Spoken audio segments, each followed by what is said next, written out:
Hey, so you're an E and you've got all this great outboard gear, for instance, a pair of the distressors, and you're like, well, what does a distressor sound like? How can I play with that? And you're not wanting to take the time either during a tracking session or wear out your performer during a tracking session, but you want to spend some time on the distressor. What can you do?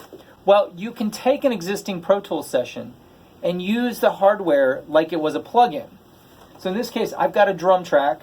I'm going to take that track out of Pro Tools, route it to a hardware device, and then I can play with it just like it's a plug-in, and then later on if I want to record it I can, or I can just use some time to get familiar with that.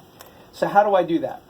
Well, I'm going to switch to the I/O window, the mix window, and you're used to this where you put plugins on, but one thing you probably not paid attention to is the idea where it says inserts, DSP, native. There's also one that says I/O.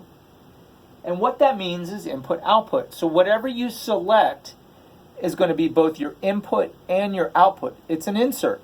So I'm not going to choose 1 and 2 because that's going to be my main stereo. So I'll choose something that's far away from that. I'm going to say, for instance, 8. Now, there are 2 HD devices, and it should be pretty apparent where you're going to get signal, because when I click play, notice I'm not hearing my drum, but I am seeing metering on the HD interface. So I've got my drum playing and it's on the HD interface. Now what do I do? Well, I come over to the patch bay and I'll look for Pro Tools A, which is the top unit.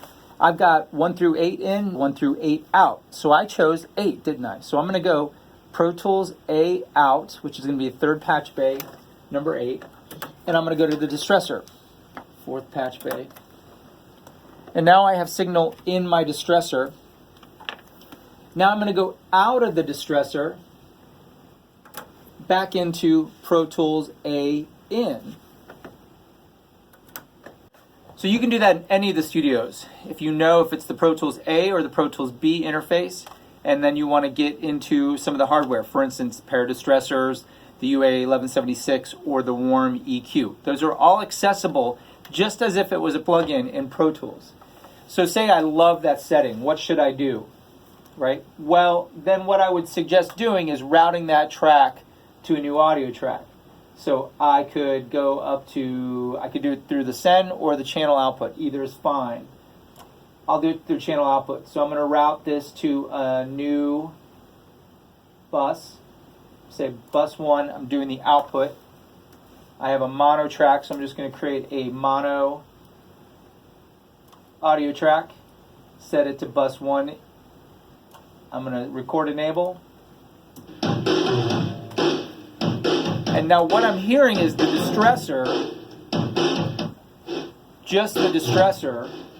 As long as I don't touch the output of the channel, I have now recorded in Pro Tools that distressor track. So then what I could do, if I am happy with that, mute my original track, take my new track out of record, and there has out. Now I've recorded the distressor as the way I like it. So if I wanted to do further processing or something like that. Have fun!